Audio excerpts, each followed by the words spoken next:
Perkenalkan, nama saya Muhammad Arifin Saya akan menjelaskan tentang wilayah dan perwilayahan. Pengertian wilayah adalah suatu area yang memiliki karakteristik tertentu yang membedakan dari daerah lain. Karakteristik ini bisa bersifat fisik, seperti iklim, topografi, atau sosial ekonomi, seperti tingkat pembangunan kepadatan penduduk. Wilayah dapat dibagi berdasarkan kriteria tertentu seperti wilayah administrasi, wilayah fungsional, dan wilayah budaya. Jenis wilayah formal adalah wilayah yang ditentukan berdasarkan kesamaan karakteristik fisik atau budaya seperti iklim, vegetasi, atau budaya lokal.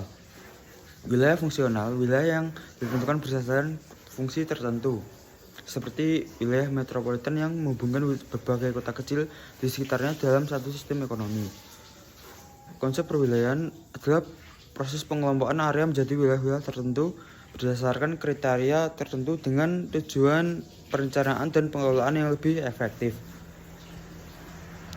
Perwilayahan digunakan dalam perencanaan pembangunan agar kebijakan dan program yang diterapkan sesuai dengan karakteristik dan kebutuhan spesifik wilayah tersebut.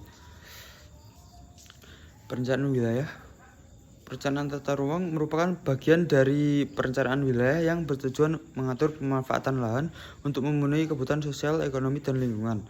Pembangunan wilayah fokus pada pengembangan ekonomi dan infrastruktur untuk meningkatkan kesejahteraan masyarakat di suatu wilayah, termasuk pemerataan pembangunan antar wilayah.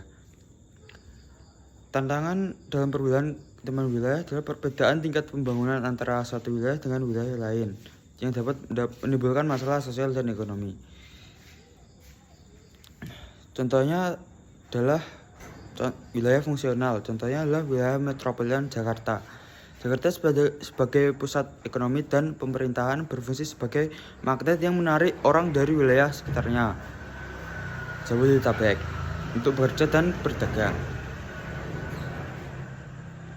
Jakarta sebagai ibu kota Indonesia mengalami urbanisasi yang pesat dan pertumbuhan wilayah yang sangat cepat dan perluasan wilayah kota yang signifikan.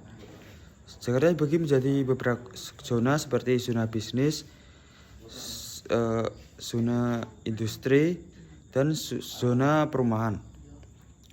Jakarta menjadi pusat ekonomi terbesar di Indonesia, namun ketimpangan ekonomi antar wilayah menjadi isu penting. Sosial urbanisasi menyebabkan migrasi besar-besaran ke Jakarta yang berdampak pada kepadatan penduduk dan masalah sosial lainnya, seperti pemukiman kumuh, lingkungan urbanisasi yang tidak terencana dengan baik menyebabkan masalah lingkungan seperti banjir, polusi udara, dan kekurangan ruang hijau. Sekian, terima kasih.